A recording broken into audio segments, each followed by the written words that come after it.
So as you can see, I'm obsessed with eyes, as you are too. And I am just really passionate about understanding the fundamental biological processes that occur in the eye and allow us to see and function, and just all these intricate structures in the eye. I'm just curious about how they work together.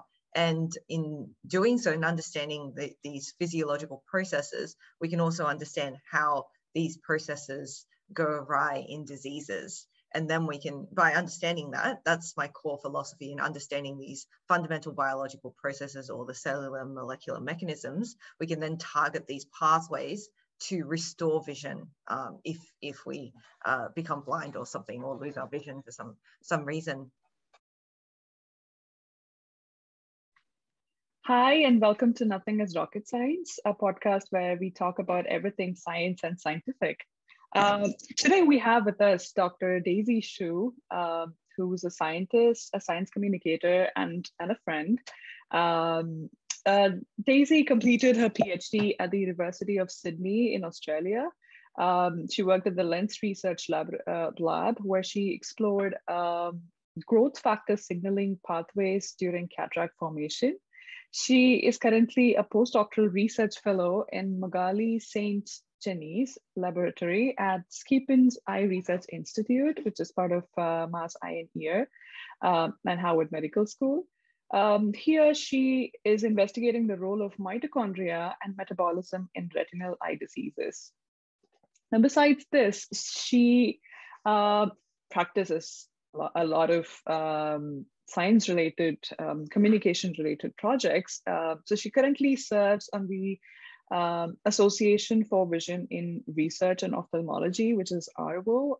She serves on the Advocacy and Outreach Committee and the International Society for Eye Research Young Investigators Communications Subcommittee, and also the Harvard Medical School Postdoc Association Communications Committee.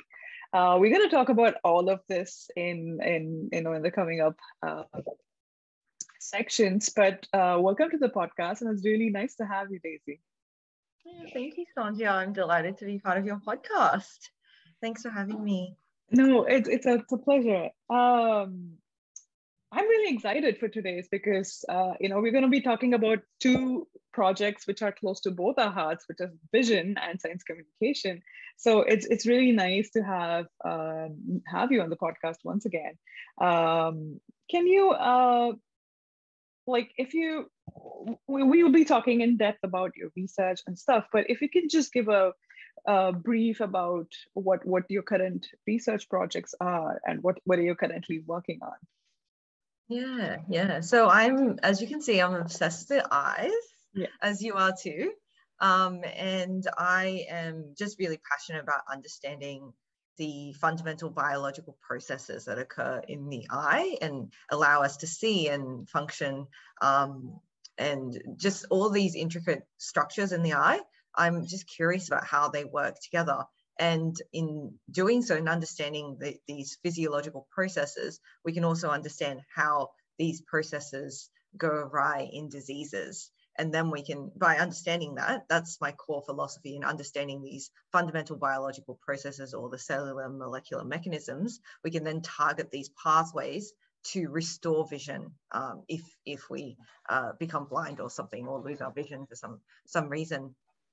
So right now I'm focusing more on the retina, the back of the eye, and that's a really complex structure that allows for us to see, which is really vital in our everyday lives, even watching this podcast. Yeah. So basically my research now is focused on metabolism, and one really surprising finding that I honestly was surprised by myself is that the most metabolically active tissue in our body for its weight, per its kilograms of weight, is actually the retina. That is amazing, because that is even more metabolically active and oxygen consuming than the heart and the brain, which we always kind of assume to be, most active tissues. But in fact, it is the retina. So that's a really intriguing finding. And that has propelled a lot of our research in the Saint-Geniez Laboratory, where we study the role of mitochondria the little energy generating factories in our cells, and also metabolic regulation in the retina. And so our overarching hypothesis is that during aging, when we age, and this is why I study age-related macular degeneration, so that is a leading cause of irreversible blindness in the elderly population. And what happens there is it impacts on the cells of the retina, the central retina, which is called the macula. And those cells are highly metabolically active. And when we age, our metabolic rate declines. And it's such a strong target for us to sort of try to restore our metabolic pathways, to kind of rejuvenate them towards a more useful kind of pathway, pathway network, and then also restore and kind of like rejuvenate the mitochondria as well, and see if we can get them more useful in their functions. No, that's very interesting. And is this a new finding that that came out, that retina is the most is the tissue that absorbs the most oxygen in our body? It is, well, it's not that new, but it is something coming to the forefront now. Although the paper itself was, the paper that I'm talking about was in 1994 and is on animal models. It is a good way to understand it, because obviously very difficult to do it in human subjects, I guess.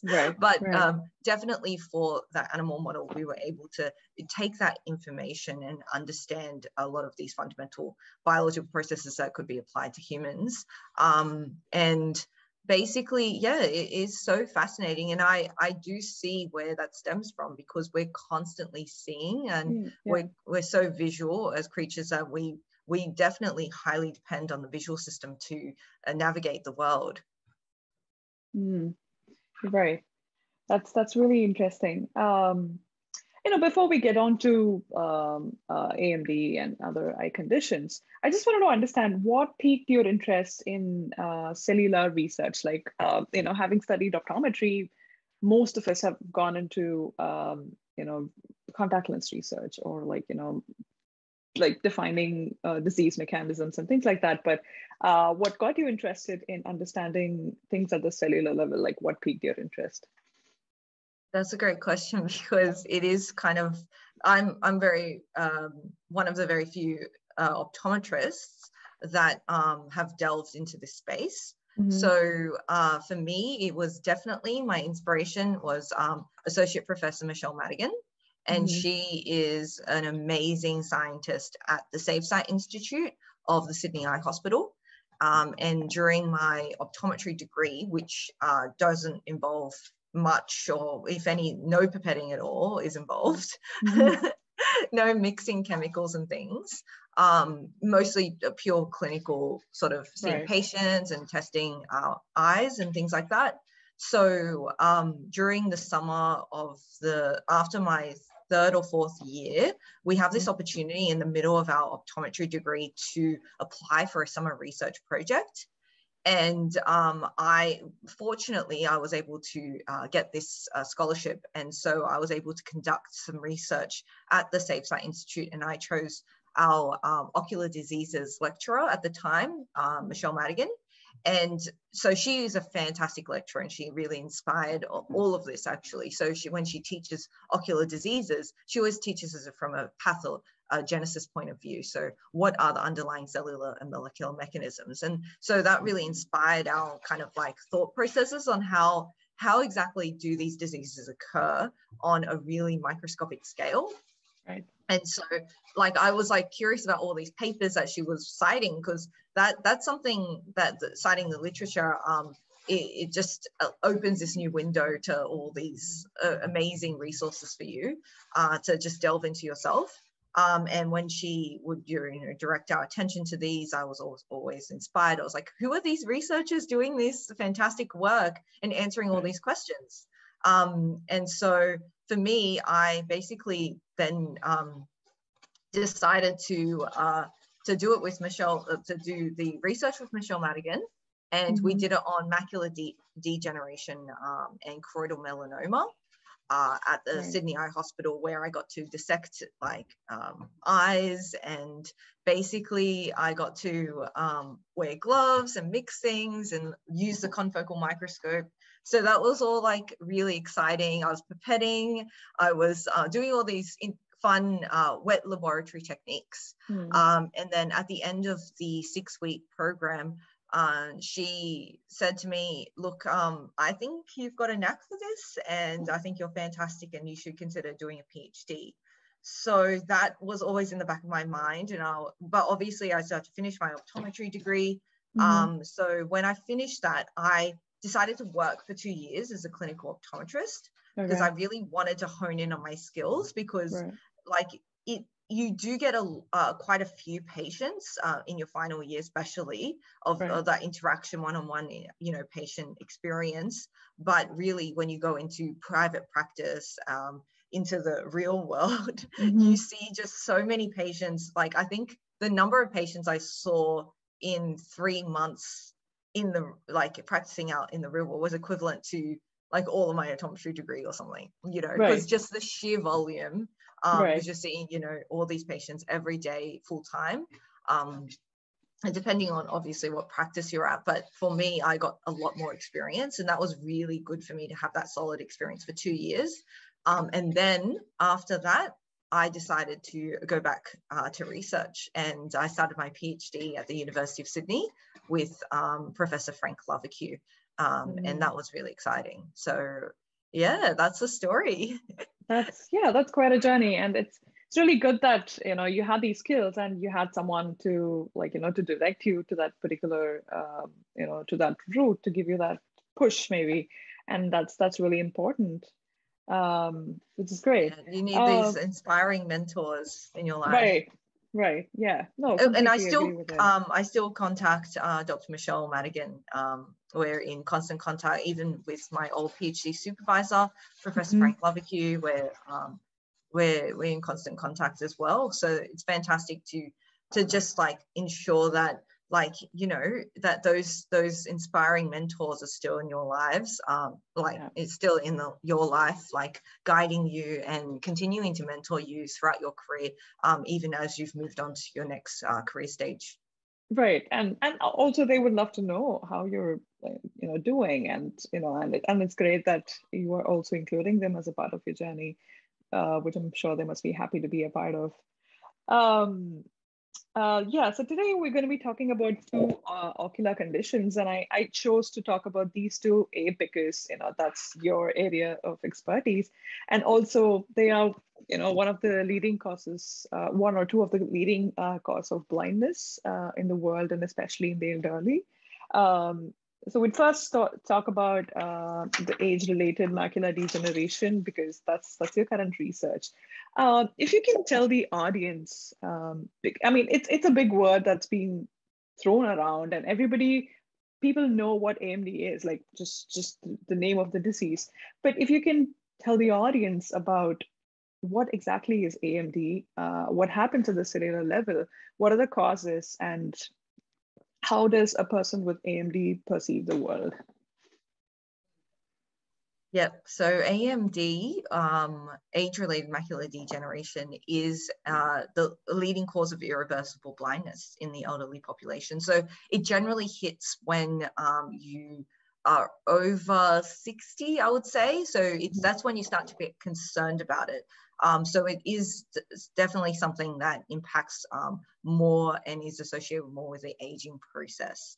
But it is, when you think about it, another way to think about it is it's an accelerated form of aging of the retina, because we do get age-related kind of lesions in the eye, or like little spots that accumulate in the eye, but that is a normal part of aging, and that's called drusen. Drusen are these like kind of yellowish deposits that you can get in the back of the eye of the retina. And that is a form of aging, and really that is considered to be sort of rubbish in the eye, or debris, and that's part of what I study is the retinal pigment epithelial cells, RPE cells, that as most epithelial cells are, which I am very interested in epithelial cells, they are very supportive and in their functions. They provide barriers, they provide a lot of nutrients, and they provide metabolic support for the retina as well in terms of RPE.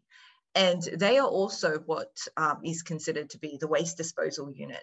So they basically kind of like anything in the photo, they are at the base of the retina, and just in front of that are the photoreceptors that actually intertangle into their into the villi of the RPE. So they're like very much like neighbors, and they work together in tandem very, very effectively. But when we get older, what happens is they start to decline in their usual functions, which they need to mop up the sort of rubbish that the photoreceptors are constantly shedding their discs, and so that needs to be cleaned up. And it's a constant process because every single day, and allows us to see. So, but if that complex process stops working and the RPE is responsible for that, then things go wrong. And one of the things that can develop are these little drusen spots. And as you can imagine, having a little spot where it should be a little bit of rubbish that hasn't been picked up and disposed of, that is causing some damage to that area, and that can cause some inflammation in that area. That can also be something that kind of inhibits the normal functioning and normal nutrient supply to the retina. And so in our research, we're trying to understand why the RPE in particular, these epithelial cells, stop functioning to their peak performance and do all those cellular functions that they do.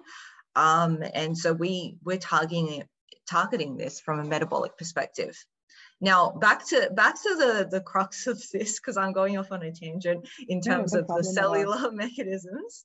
Macular degeneration, by its name, it affects the macular region of the retina. As I mentioned, it is the central part of the back of the eye. And the central part of the back of the eye, it has a lot of very specialized cells that enable us to see and see fine details and color in particular. So as we are looking at this podcast, we're using our macular region. It is the central part of our vision. And so wherever your eye looks, that is you using your macula, and that has that very fine acuity of detail. So that's why when it, the macula is disrupted and there's something wrong there, such as in macular degeneration, you get a black spot in the center of your vision. So that's really devastating, especially when you're trying to read or look at your phone, look at this podcast. It's such a devastating disease. But at the same time, there are other diseases out there that affect the eye that cause peripheral vision loss, which is equally devastating, like glaucoma, where you get sort of tunnel vision forming. So this peripheral parts of your vision get smaller and smaller, and then you get this only central window of vision that you can see through. Again, that is equally devastating, but on a different scale, because that affects your navigational and mobility.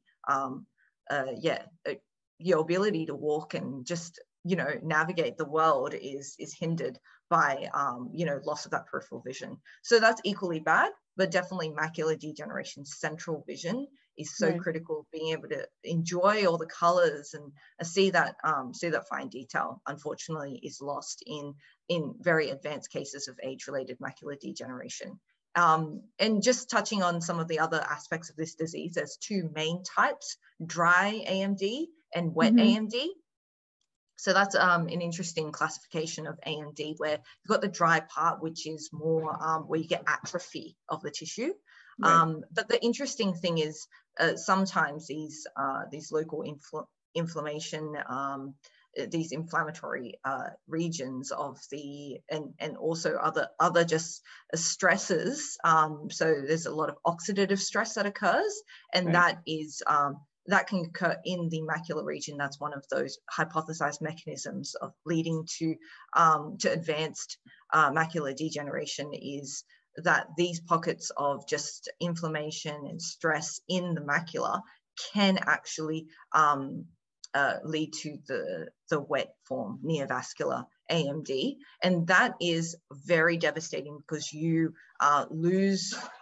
So because there's not enough nutrients at the retina, the macula being trying to survive, it actually produces new blood vessels, and these blood vessels are terrible because they are very leaky, which is not good. They cause, so they leak out all these extraneous materials into the eye and cause more problems than good. So that is a terrible disease. Fortunately, we have treatment for this with the anti-VEGF therapy drugs, which are injections into the eye. And so this has been a transformative therapy, in fact, because they cause these new blood vessels to regress. So it's been really fantastic, because if you had asked me like 20 years ago or so, is there a treatment for wet AMD? The answer was sadly no. Sadly, these new blood vessels will burst, so there'll be leakage, hemorrhaging in the back of the eye, and all this swelling, and there would be nothing that you could do. And it was a very sudden onset of loss of vision. So that was quite sad. But now with this, the introduction of these anti-VEGF agents, it's been transformative. So these people can get monthly injections in the eye, and these new blood vessels can regress. And that's been fantastic. So yeah, that's a little bit, there's so much more, but that's just a little bit of insight into AMD. Right. Yeah. So which one is seen more commonly? Like, is it the wet AMD or the dry AMD? It is the dry form of AMD is definitely the more common. I think, yeah, like 3/4 of all AMD cases probably more on the side of dry. But the dry can present as such a vast spectrum of disease, from like, you know, quite some drusen, you know, those deposits I was mentioning, to something more advanced, like a more advanced case, geographic atrophy, which is devastating because there is absolutely no treatment for that at this time. There are some clinical trials going on for geographic atrophy. That's super exciting. So there may be something on the horizon for people with a geographic atrophy, which is the advanced form of dry AMD, which is very devastating. Prior to this, you know, people with dry AMD, they would just be like, just take some supplements, because that at this time, that was all that could be advised, because there have been very large scale randomized clinical trials. The AREDS studies have been instrumental in showcasing the great benefit of supplementation. So there's a very well-defined concoction of vitamins and supplements that can help, and lutein and zeaxanthin are two, they're like really great ones. So eat your green leafy vegetables. Yeah, and carrots and green leafy vegetables, I guess. But you know, speaking about the supplements, how preventative are they? Like, are they protective, and to especially in cases where AMD, because it's a, you know, it is hereditary, so you get it from like you pass it on to the next generation. So how protective are these supplements, and how protective are these supplements? Yeah, so that's a great question, because in the AREDS trials, which they've done AREDS 1 and 2 now, from my understanding, is that it is only effective in the moderate and advanced forms. So that was a really intriguing finding. I don't know if it's to do with significance of the data, because obviously there's a huge difference if you have disease, an advanced form of disease, and then you take something, and then obviously it can go down further. Because what they found was for the people with mild disease, and no disease at all, I guess, there was no benefit to taking it for your visual health and your, you know, the state of your retina on tests and all that. So basically, it appears to only be beneficial for those with moderate to advanced forms of the disease, and they are quite expensive. I don't think there's any negative to taking it. but it is quite like, they specify that you do need to take this particular formulation, which is quite strong in terms of its antioxidants. So quite like for me, general day-to-day, I would try to just incorporate these into my diet through just like food, like eating my kale when I can. Right. Eat your kale. Yeah. So yeah, I do take fish oil as well. So these are some of the things that were investigated, although fish oil omega-3 fatty acids weren't actually shown to have a benefit. Unfortunately, I still take them because they're good for your dry eye. So they are supportive functions, the omega-3s.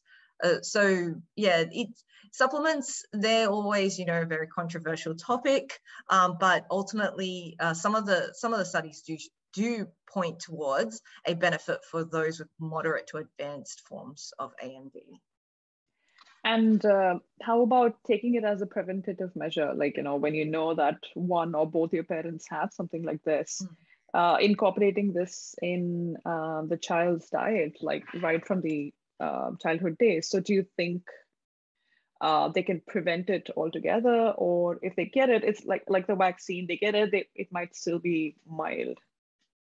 Yeah, that's a good point as well. And that is something that I constantly think about. It's like, how can I, improve my diet to ensure that I'm getting all these nutrients in there that are protective against macular degeneration? And I think it doesn't hurt.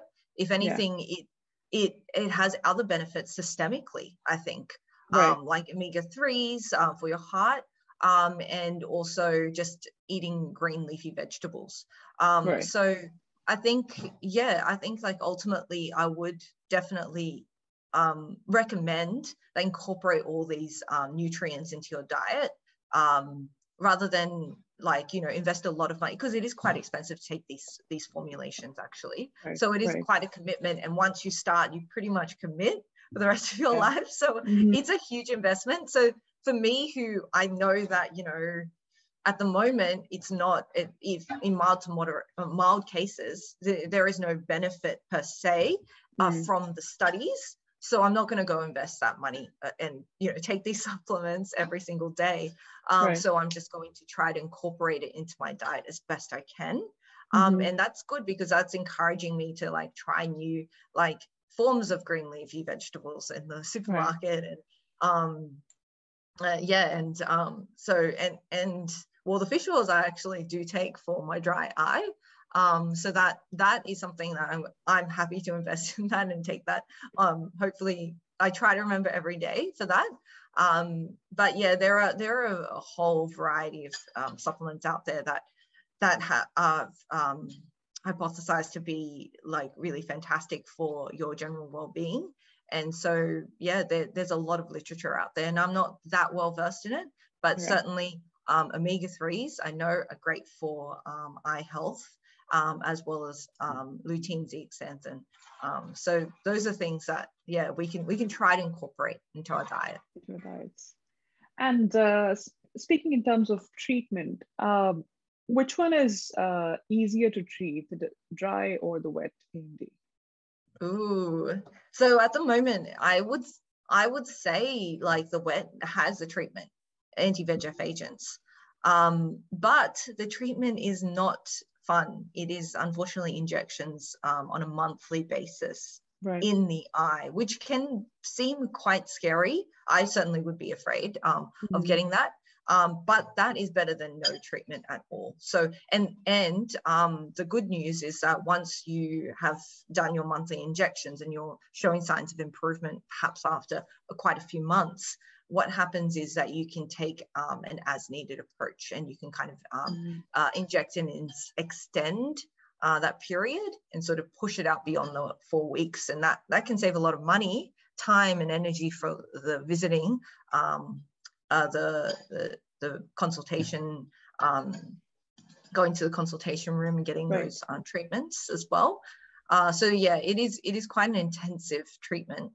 And on the other side, the dry AMD, there really isn't anything that is currently being used per se. There are clinical trials going on though. So watch this space, because there may be something happening for those with dry AMD beyond supplementation. So that's an exciting area. Okay. And how does a person with AMD see? Like I know that it's like it's not a one like everybody have their they have their own way of interpreting their stuff, their vision and their visual what they're perceiving. But like if you have to give a blanket perception, like how does a person with AMD perceive the world? So with that, that's a really great question, because there are very subtle things that can occur at the very beginning of getting AMD, particularly wet AMD. So a lot of patients who may be, you know, having a little bit of those drusen spots, those yellow spots I was mentioning, those people are prone to potentially progressing and getting new blood vessels potentially. So what is great to do is to provide them with what is called an Amsler grid. And that is basically just a grid pattern. But why that is amazing is because there are subtle changes at the macular region that you can pick up on the Amsler grid. And what it is this wavy distortion.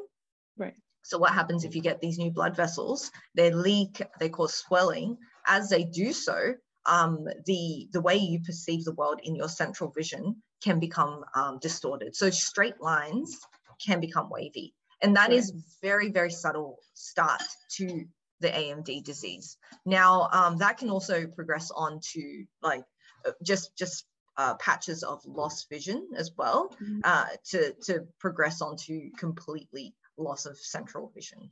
A retention of that peripheral vision though. So that's typically what is seen. And also there are color vision distortions as well, because the cones, which are those specialized photoreceptors at the macular region, they're responsible for seeing color. And so unfortunately there is that loss of that perception of color. So that's a very sad part of those symptoms of AMD, that loss of vision, a bit of also loss of contrast sensitivity as well, at the macular region. So there's quite a few different things that will be picked up. One thing that I heard as a tip, obviously not everyone has an Amsler grid, but if you do have one, it's good to put it on your fridge. So that is a good tip, because you always pretty much open your fridge once a day. And so you can always do an Amsler grid, and you just have to do it in each eye separately.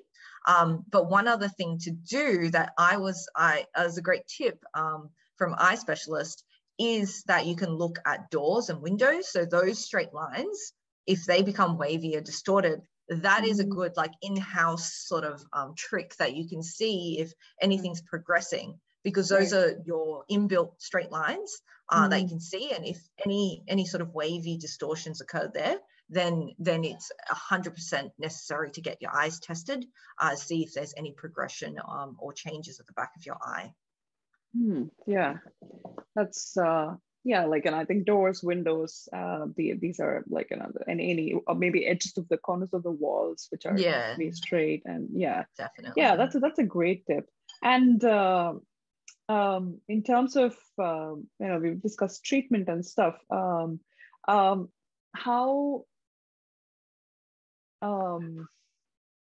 How do you think these things can be reversed? Like, does the present research guarantee any kind of reversion in maybe at least in terms of wet AMD? I know you said there's a lot of research going on, but what is the current research telling us? Yeah, so reversal is another thing to tackle. Right now, it's really just halting, which is already amazing, halting the disease in its spot, or making the progression so slow that it won't affect you within your lifetime. You're not going to experience sudden loss of vision or something like that. But at the moment, there are a lot of clinical trials going on. And a lot of research going on, especially in our laboratories, actually, at Scapen's Eye Research Institute. I would say that we're really trying to investigate new targets, new drug targets that we can kind of see, we can explore what pathways are going wrong. Okay, so so the cells, what I love about my research is cellular communication. Maybe that's why I love science communication, because the cells communicate to each other, and they use these tiny molecules called signaling molecules. So I find that so fascinating, because what happens is it's a very defined line of communication. And I study signaling pathways. That's what I did during my PhD. And so what happens is you can activate a certain signaling pathway, and that will have a defined series of 1, 2, 3, 4, 5, like of just activation steps, each of which can be like affected by other pathways, and there's crosstalk. It's very complicated, but essentially it's a network of communication. And what is very fascinating to me is, what is that communication pathway, that signaling pathway, telling the cell to do? Is that the pathway that's telling the cell to, progress towards AMD? Is that the one? And so if we can target these and find out, okay, is this governing the inflammatory pathways of AMD? Is this governing oxidative stress? Is this regulating the metabolism and mitochondrial health? These different pathways, maybe they contribute in different ways. Maybe it's, 50-50, or, each of them share a little portion of it. If we can find exactly what is happening there and how they crosstalk, we can target a specific part of that pathway if we want to. So step 3 of that pathway, there are drugs that specifically target these pathways in certain ways. We can target the whole pathway at the very top, where it first gets activated. But the critical part of this is that by understanding these signaling pathways and how the cells are signaling to each other to lead towards an AMD like phenotype, if they want to progress towards AMD, we can block that. So there's no progression, or we can reverse it. There are pathways out there that are supportive, that actually rejuvenate the eye and create more metabolically active RP cells, for example. And so what is happening there? So could we target that particular pathway, enhance its activity so that it can restore the function of the retina? That's another question. So that would be really exciting. And so my work is really just to untangle all these pathways and figure that out. And they also communicate with the mitochondrial genes and regulate their proteins and their activity. And so that's so from my PhD being cell communication, cellular signaling, now to mitochondria. So I'm really excited by that, the merging of these two fields for me, from my training during my PhD and now my postdoctoral training, to be able to merge those two pathways and see, are there any connections? And there certainly is a lot in the literature in cancer research as well, that have shown connections between these signaling pathways and how they govern aspects of mitochondrial health and their bioenergetic functions. And so that's been really exciting for me to just understand those pathways. So on the horizon, finding those drug targets, and we have a few putative molecules that we are very excited about in our research that are related to mitochondrial health and function. And hopefully, who knows, maybe there could be something that could translate into something that patients can use and benefit from in the future. Wow, that's very interesting. And when you talk about controlling the signals and like doing your research, can you manually stimulate them? Like, can you stimulate? Oh, okay.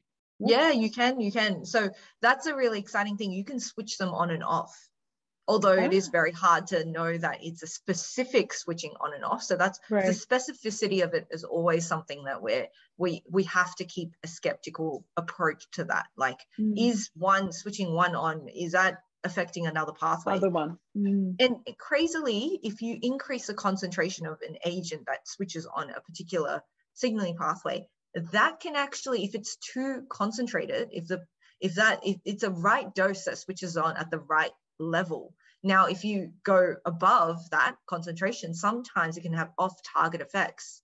So that's really interesting, because the specificity is sometimes dependent on the concentration that we're using as well. So it's good to be mindful of that. Wow.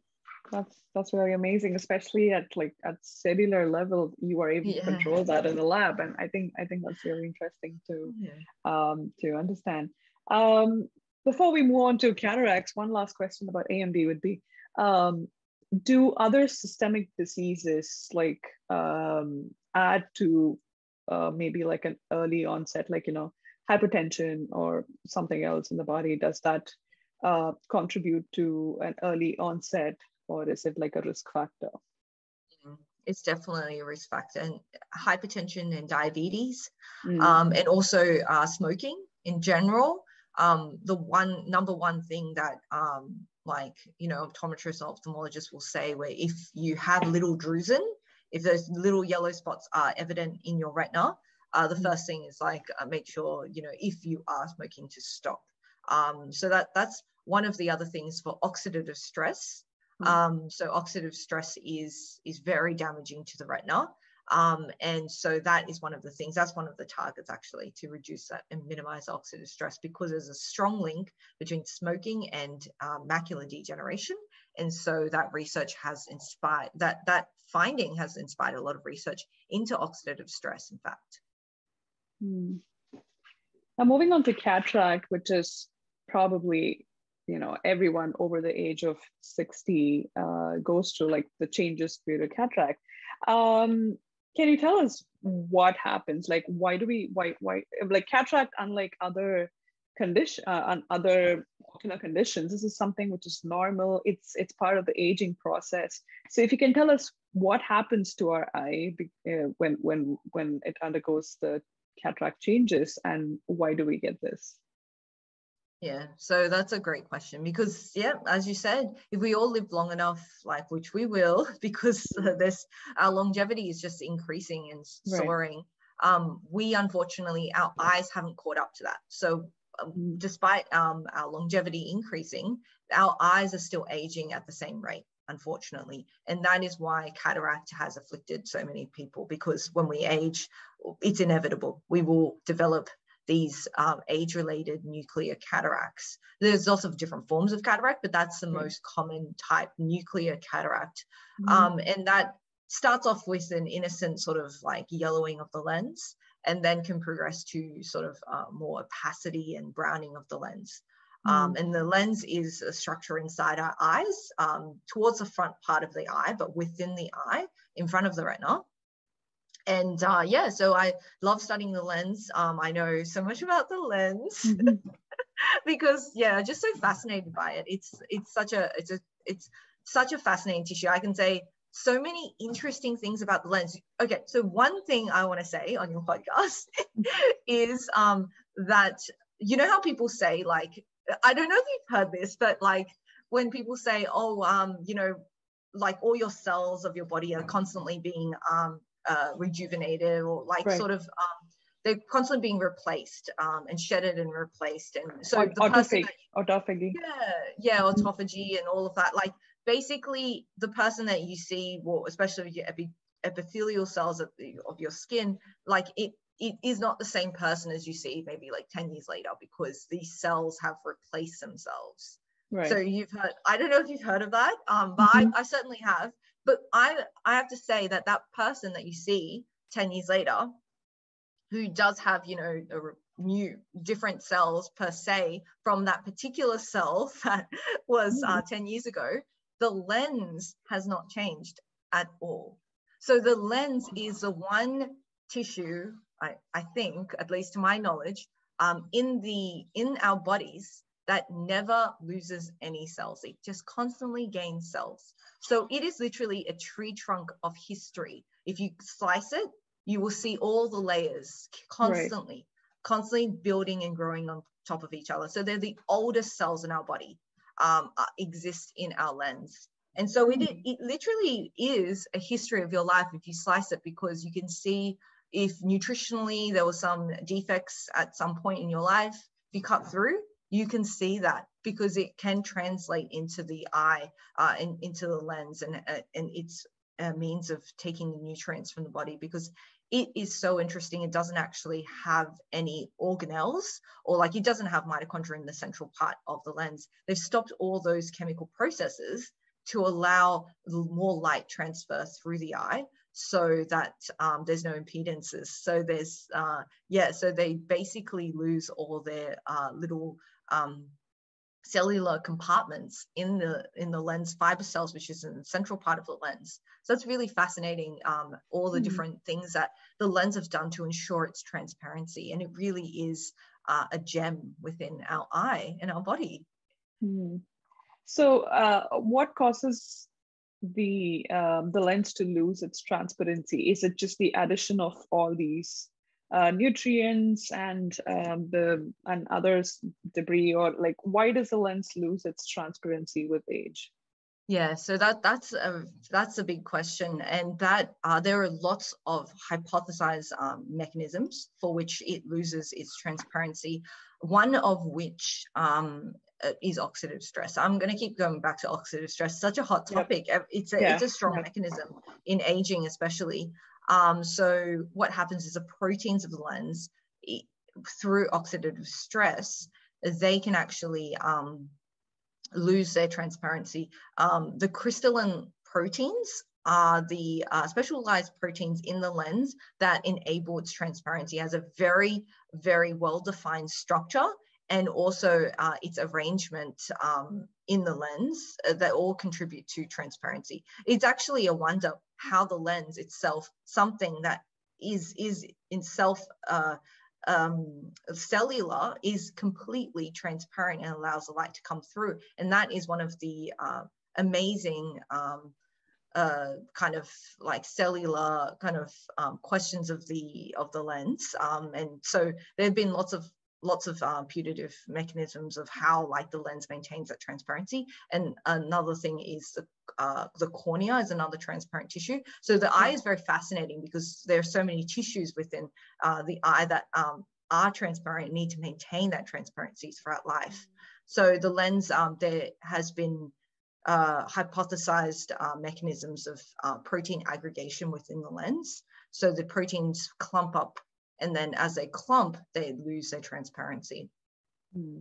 And so that is potentially one aspect of it. My research during my PhD was more focused on the lens epithelial cells, as I'm obsessed with epithelial cells, as you know. So I'm all about epithelial cells, basically.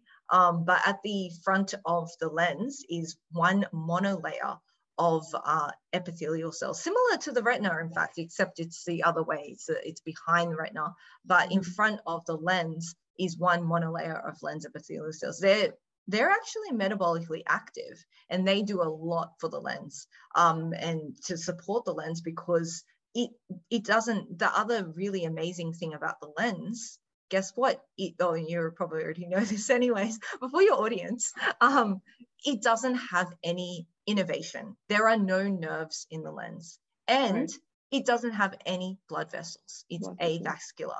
So that's so fascinating. All of this is to enable it to be transparent, nothing impeding, no nerves. Even if nerves have, are pretty much almost transparent somewhat, it could impede vision. So there's no nerves, and obviously blood is not transparent. So there's no blood vessels at all. So to derive its nutrients, because it doesn't have on any of these supportive functions, it needs to pretty much absorb all those through the surrounding media of the lens, the humors of the eye. So the aqueous humor in particular is really important for allowing all that nutrients to go through.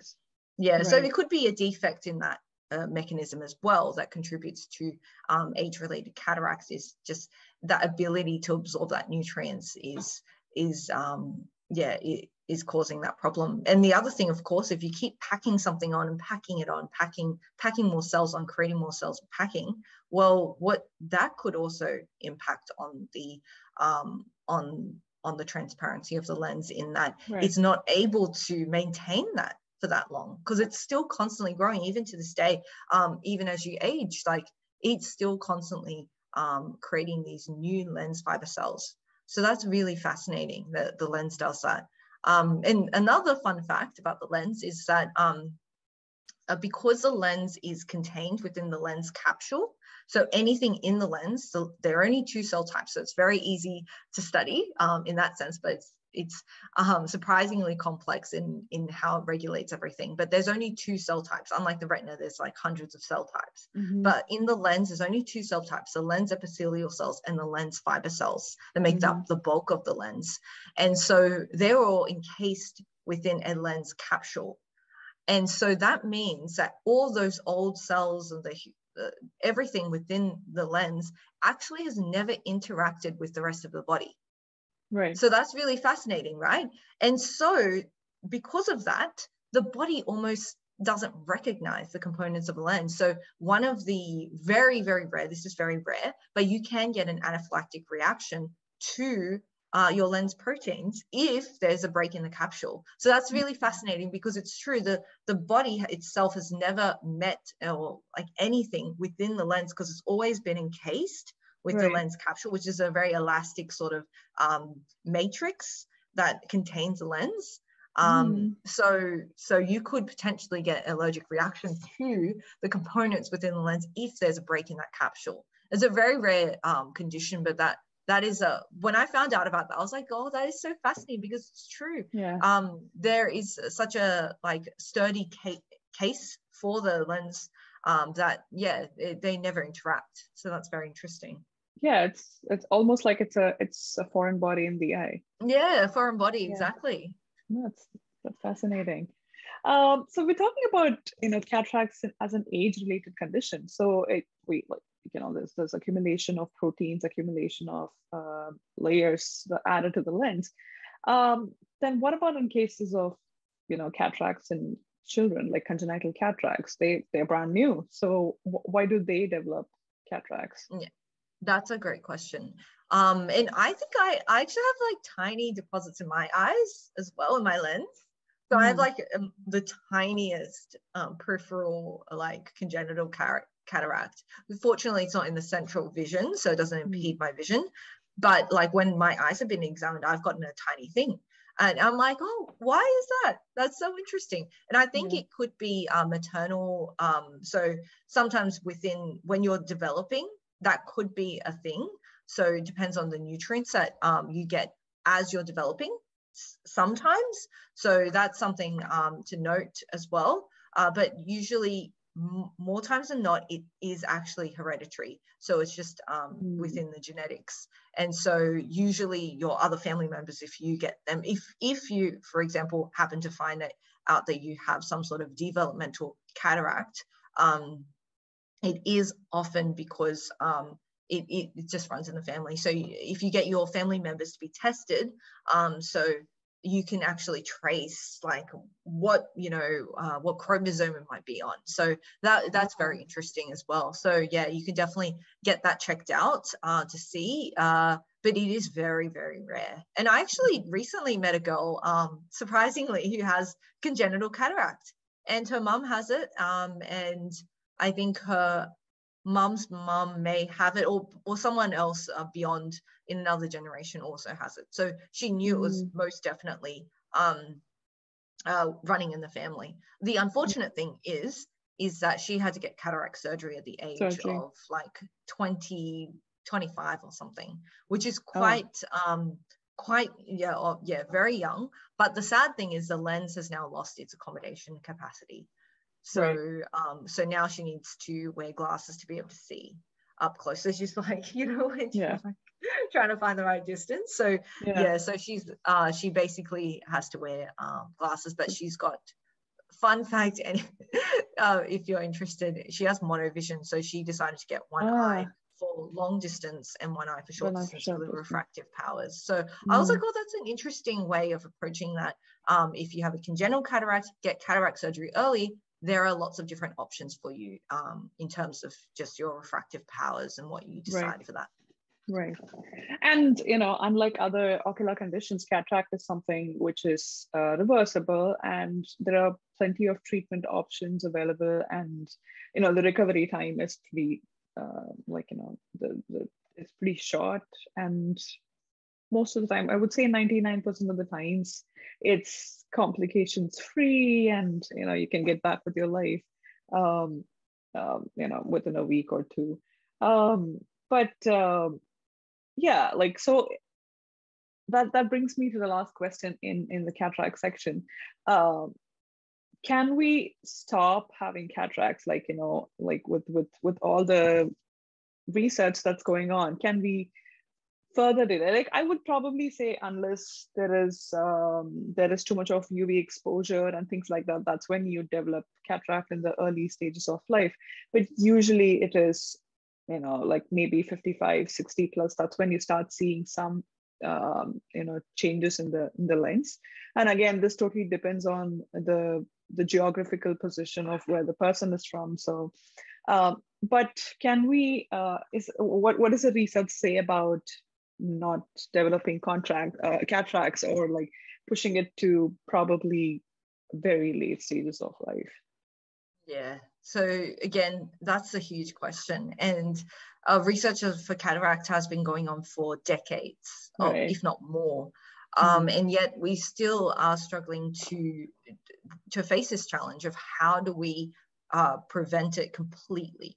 And that is still in the works, because it surprisingly is a lot more complicated. There's so much governing the lens in terms of just its normal processes that in fact it's hard to define exactly all the jobs that the lens does to maintain its transparency.